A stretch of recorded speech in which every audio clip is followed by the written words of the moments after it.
Hej, og velkommen til den her video, som handler om at give nogle tips til, hvordan du kan komme rigtig godt i mål med din juleand.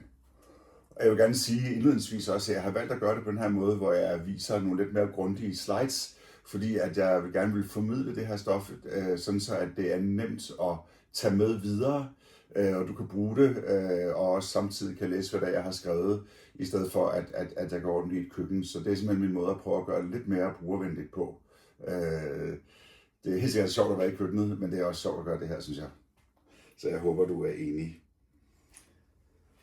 Det, som jeg vil fortælle om, det er, at hvordan, som sagt, du kommer rigtig godt i mål med din juleand. Og noget af det, som jeg ofte hører, når jeg taler med mennesker omkring det her, det er, at det er tit, at det her med, at det er stresset juleaften, og det er stresset med anden og så videre, og sovsen og alle de her ting, der skal spille. Og der har jeg, som er mit hovedråd til dig i forhold til at komme godt i mål, så synes jeg, det er rigtig smart at partere juleanden rå. Du gør det allerede om formiddagen, du kan også gøre det om eftermiddagen, men altså før du skal tilberede den. Det er meget nemmere at tilberede den eller partere den rå, end det er at partere den, når den er varm, og når den er i, svær at komme til, og du samtidig er stresset og skal lave en hel masse ting samtidig. Så det her med at starte tidligt. Fordelen det er også, at du får det, jeg kalder perfekte lår og bryster. Og det betyder i det her tilfælde, at det giver dig en mulighed for at præcisionstilberede både lårene og brysterne hver for sig, fordi de skal have forskellige varme. Og når de sidder på anden, så får de jo lidt det samme. Og dermed så bliver det her en bedre, meget lettere måde at gøre det på. Og som sagt, det er meget, meget lettere at partere anden rå. Samtidig får du også rigtig meget mere skrov til din fong. Udover indmaden, så får du hele skrovet, og du får vinger og hals, sad du selvfølgelig i forvejen, men det bliver bare lidt nemmere, og der bliver meget mere at arbejde med. Og så kan du også vælge at lægge dit andekød, eller dine bryster og dit lår, og lægge det på en bund af nogle grøntsager, som gør, at det dels giver noget fugt op, men det giver også noget smag for de her grøntsager, afhængig af, om du vælger, om det skal være for eksempel æbler og fennik, eller det skal være svisker og æbler, eller pastinak, eller persillerod og så videre, urter, timian og så videre.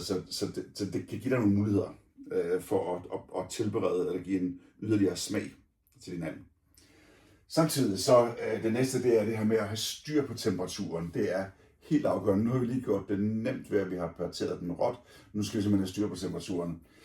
Og det her med, at jeg hører meget tit det her med, eller læser meget tit det her med, at sige, at du skal bare køre tricket der, du skal gøre 3 timer ved 200 grader, skal du gå op på 190 eller 220 grader de sidste 20 minutter. Det fungerer også, fordi du får jo en and ud af det til sidst. Men det er upræcist, og grunden til, at det er lidt upræcist, og på den måde ikke rigtig fungerer så godt, det er fordi, at der er jo store ender, og der er små ender. Det er det samme råd, stort set. Og så kan der være meget lidt kød på et bryst for eksempel, og så er den jo meget hurtigt tilberedt. Så ender er sådan fysiologisk set, kommer fra mange forskellige lande og regioner, og om de har været i en stald, eller om de har været friluft, eller gået ud i skoven, eller hvor de kommer fra. Så det er bare en meget svær størrelse. Så derfor er det vigtigt at bruge kandtemperatur og stegetermometer, så er det helt præcist, uanset hvordan anden ser ud. Og det betyder, at for eksempel hvis du kører ved 120 grader, som er en fin temperatur i forhold til sådan langsomt at tilberede, langsomt at smelte fedtet på anden. Når så brystet når 58-60 grader, så tager du det fra, du lader det hvile lidt, hvorefter du så slutbruner det. Og ved låret, når du har taget brysterne fra, så skruer du op for temperaturen, indtil låret når op på en 65-70 grader. Det kan også tåle at komme op på over 70, fordi der er noget mere bindevæv. Det er noget lidt mere sejt, så der sker ikke, det er ikke noget, vi vil have rosa. Så her må du godt være lidt mere, give det lidt mere varme. Og det lader du bare grille færdig, eller gøre færdig i grillen eller i ovnen. Og samtidig så skal begge dele jo lige ligge og hvile lidt, en 10 minutters tid, før du skærer det ud og klar til servering. Slut af med bruning. Det er fordi, at nogle gange har jeg oplevet tit, når jeg står med en and, hvis jeg har lavet det, jeg har lavet det på mange forskellige måder gennem tiderne. Men hvis jeg fx har stået med en hel and på et rotisserie-spyd eller i ovnen, og så er temperaturen egentlig, kandetemperaturen er så 65 grader eller sådan noget, men det er ikke blevet brun endnu, så er jeg jo nødt til at fortsætte. Og det betyder altså nærmest, at jeg får smadret min and. Og det synes jeg ikke er særlig smart at gøre. Det er i hvert fald ikke optimalt. Så ved at for eksempel tage brysterne i særdeleshed, lige riste dem i gang, salt skindet, og så lægger du skinsiden nedad på en mellemvarm pande. Altså du starter i hvert fald ikke på en meget varm pande. Du kan godt skrue lidt op hen ad vejen, men du behøver sikkert vente 10-15 minutter til, at det er blevet varmt nok. Men du godt kan tillade dig at starte med en pande, der ikke er så varm, for at du ikke får opvarmet og på den måde branket lidt dit fedtstof. Men så ligger det her fedtstof og skinsiden stille og roligt og bliver tilberedt. I og med, at du har taget dit kød ud i kvarter forinden, så er temperaturen faldet lidt, så det stiger lidt igen. Det passer egentlig stadigvæk sammen. Du måler selvfølgelig temperaturerne. Du kunne også grille det. Og lårene, som sagt, kan du gøre færdig i ovnen, eller du kan gøre det færdigt på grillen, eller du kan også lige lade det kysse panden i 10-20 sekunder. Det bliver det ikke dårligt af. Du kunne også godt vælge med brysterne her at putte relativt meget fedtstof i, for eksempel timian eller rosmarin, og så lægger du og kører, fedtstoffet op over kødsiden, der jo vender opad. Det kalder man at butterbaste, og det er en utrolig lækker, parfumeret måde at tilberede sit kød på.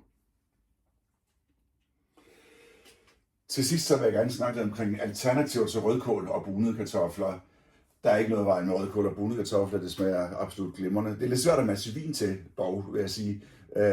Men jeg har den meget, meget, meget klare regel, det er, at det er helten på tallerkenen, der bestemmer, hvilken vin jeg serverer til og foreslår til. Så det er altså anden eller gåsen, og det er saucen, som er, det er dem, der skal styre vinen. Så spiser jeg måske, når jeg tager en bid af kød og sovs, så er det der, jeg drikker vinen. Hvis jeg har meget rødkål, og jeg spiser meget rødkål i et par bidder, så er det ikke der, jeg drikker vinen. Så på den måde kan jeg sådan skille lidt ad, men i virkeligheden spiser jeg måske ikke så meget, eller så tit rødkål. Men i hvert fald så nogle andre alternativer til det her med brune kartofler og rødkål, det er for eksempel at lave kartofler, der bliver sorteret eller eventuelt bagt i ovnen i andefedt. Og enten kan det være med timian, det kan også være med persille. Hvis det er med andefedt og persille, så kalder man det for salats.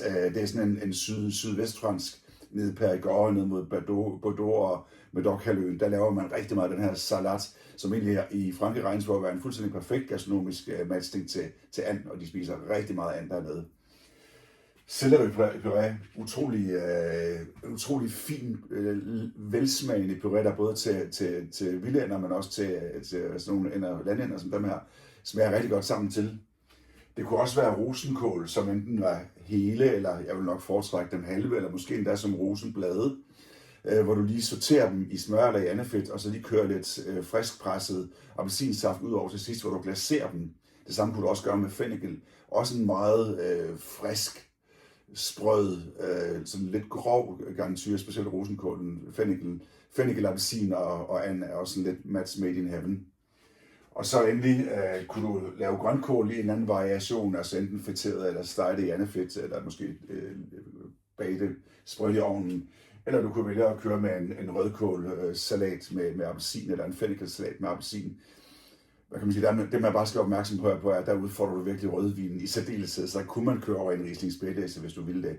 Men det er ikke så meget for lige at snakke vin i det her afsnit, men bare for at sige, at der er nogle rigtig spændende grøntsags- eller garnityrealternativer til brune kartofler og rødkål.